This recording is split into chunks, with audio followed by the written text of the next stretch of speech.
O eto po mga si ano, si Carmina. Chup Chup, no? Eto po yung kay Jinggoy, pati si Jinggoy pala minamanmanan na din po mga bossing. Kasi 'di ba si Jinggoy nadadawit po doon sa mga flood control, sa mga ghost project. Eh ewan ko, humihingi ba si Jinggoy ng paalam o nagpapaalam si Jinggoy na lalabas ng bansa? Kasi ito po yung pag-uusapan diyan O pakinggan niyo ho. Both houses of Congress seeking for an independent People's Commission. I mean, that was the appeal as well of former DPWH Secretary Babe Singson, that law be passed before the end of the year. So if the ICI will cease to exist because now you have an active ombudsman's office, what then will happen to that independent People's Commission? Should that even see the light of day? Carmina, that will be a subject of legislative debate on the necessity, practicality of having another People's Commission to do the job. I think that the real purpose of that was because this office was not active for long. Ito pa din mga kababayan. Madami din makukulong dito, madami din pong marerehas dito, maooblo mga bossing. Dapat lahat ng may kaso ipa-hold na yan o hold departure order. Ako mga bossing, yun din yung isusuwestiyon ko. Na kumbaga, sige, wala pang mga kaso, pero dahil nga kayo ay kasama doon sa mga investigasyon, kailangan namin kayo, kailangan namin kayo, i-hold muna namin kayo sa paglabas. No? Mga ilang araw lang, pagka yung kayo ay walang kaso, sige, tapos na, ikakat na yung hold departure ninyo. No, dapat ganun Baka makatakas talaga All right. A couple of more things before we let you go. Senator Jinggoy Estrada and his Senator Jinggoy Estrada. travel plans. We know you're opposing that. Where's that at this point? Well, we sent a note already to Senate President not to give any travel authority. Naku po, hindi pinayagan. Hindi binigyan ng travel authority si Jinggoy Estrada. No? Nag-send ng letter kay Senate President Soto na wag bigyan ng travel authority si Jinggoy. Nako. To Senate. Bakit ba? Kung kailan kasagsagan nung mga investigasyon at ito nga nasabi na kumbaga nasabi na nako, 15 tama ba? 15 ng Disyembre o 5 linggo mga may kaso na ito at makukulong na ito. Bakit biglang mga naggaganunan, mag-aalisan ng bansa, magpapaalam?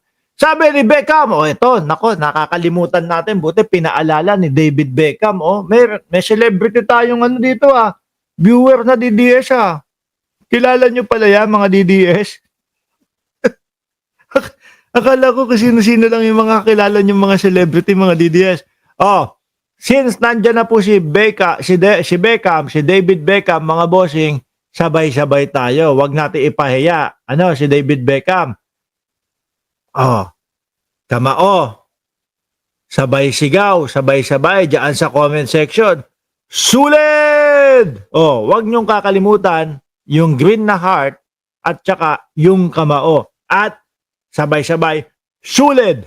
Sabi ni Lisa Ruiz, ang tagal naman makulong ni Jinggoy. Malapit na daw po. 5 linggo na lang daw po ang hinihintay. Estrada. And we also put him in a list that we are asking immigration to help us. Talagang minamanmanan. May tendency na magtago. Thank you po sa shoutout, Boss Mark. Salamat din sa iyo sa pagbisita mo dito sa aming channel. With stopping people from traveling when they're under investigation or when they're subject of a formal investigation already. When did you send the note to SP Soto? I think that Sandali. 1,650 daw tayo dito. Nagagalit si Nick Candido. Hoy, mag-like naman daw kayo, mga DDS. Siguro yung 1,000, yung 1,100 mga DDS kaya hindi nagla-like. Hayaan na natin. Okay lang yan, hayaan na natin yung mga DDS na wag mag-like. he would have gotten it by yesterday or by Wednesday, the day before. And how does this not trample on one's rights to travel? Well, when you join government, Carmina, you already surrender your right to travel. You need the travel authority to leave the country. That's as far as government officials are concerned. And when it already interferes with the jurisdiction of the ombudsman's office, then there can be a problem because there may be an intent to evade justice. And remember, Pero no, nagtataka ako kung kailan merong mga investigasyon at kung kailan nasabi na eto na, malapit na, saka naglalabasan, basta nagpapaalam, lumabas ng bansa ho, mga bossing, no? Sabi dito, ni Jolly Requesto, impeach Sara Duterte. Nasa, impeach Sara para matahimik na ang bansa. O, impeach Sara ba? Gusto nyo balikan natin ito? Gusto nyo balikan natin ito?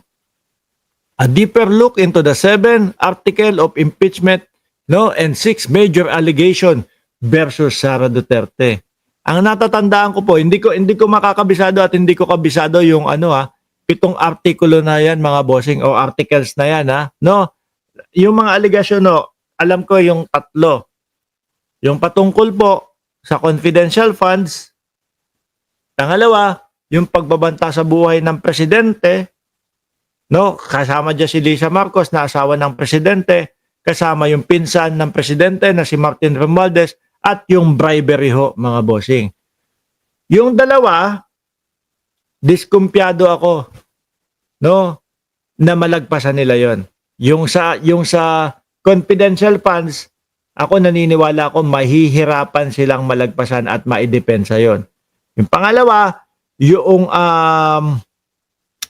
pong pagbabanta sa buhay ng Pangulo, asawa ng Pangulo, at kay Martin Romualdez, mahihirapan din po kahit 16, kahit 100 na yung mga niyan, yung mga lawyer niyan, mahihirapan silang ipagtanggol ho yun, mga boss chief amo sir. Yan. Kaya nga 'di ba, yung impeachment nila, hindi nila sinagot mismo na ganito, kailangan itigil na yung impeachment na yan kasi ganito, hindi naman talaga naglustay ng pera ang aming kliyente na vice presidente. Di ba? Ganon. Hindi. Ang ginawa ho nila, sinabi nila, bawal yung 3, 2 o ilang impeachment sa 1 taon. Yun ang ginawa nilang palusot, mga bossing. At mukhang lumusot naman. Pero, ang problema nila, hindi sila makakatakas sa Pebrero ho. Di ba? Sa Pebrero ho, mga kababayan. Sabi ni Ma'am Chris Rose, correct, yung sa DepEd pa lang, patay na siya doon. May mga pinapakita. Dito po, sa puting sobre na to, inilalagay yung 25 hanggang 50 mil na kaperahan na natatanggap namin. Galing daw po doon sa, sa taas. Di ba? Ngayon, eto pa. Mapupunta din po ang pag-uusapan